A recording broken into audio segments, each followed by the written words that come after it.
So கேரியோட பீக்கில் வந்து இருக்கும்போது 2003ல் வந்து ரகு அப்படிங்கிற ஒருத்தரை வந்து திருமணம் செய்கிறாங்க. இவர் ஒரு சாஃப்ட்வேர் இன்ஜினியர் அண்ட் ஆல்சோ ஒரு சைல்ட்ஹுட் ஃப்ரெண்ட் அப்படின்னுமே சொல்லப்படுது. அண்ட் இப்படி இருக்கும்போது தான் நம்ம யாருமே எதிர்பார்க்காத ஒரு விஷயம் அப்படிங்கிறது வந்து ஒரு நியூஸாக நம்ம வந்து கேள்விப்பட முடிஞ்சுது.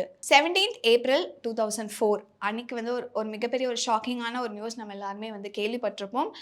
ஒரு 11:05க்கு ஜக்கூர் ஏர்ஃபீல்ட்லேருந்து டேக் ஆஃப் ஆன ஒரு ஃப்ளைட். இதில் வந்து ஆக்டர் சௌந்தர்யா அவர்களும் அவங்களுடைய பிரதர் அமர்நாத் அவர்களும் வந்து பயணிச்சிருந்தாங்க. ஸோ எதுக்காக அப்படின்னா ஒரு எலெக்ஷன் கேம்பெயின், அதாவது பிஜேபியில் வந்து இணைஞ்சிருந்தாங்க சௌந்தர்யா அவர்கள். பிகாஸ் அவங்களுடைய பிரதருமே வந்து ஆர்எஸ்எஸ் ஒர்க்கராக இருந்தார் பிஜேபியில் ஒரு ஏர்லி 1990ஸ்ல இருந்தே. ஸோ அப்படி இருக்கும்போது இவங்களும் வந்து பிஜேபியில் இணைகிறாங்க. ஒரு எலெக்ஷன் கேம்பெயின்காக வந்து கிளம்புறாங்க. ஸோ அந்த ஃப்ளைட் வந்து 11:05க்கு வந்து டேக் ஆஃப் ஆச்சு.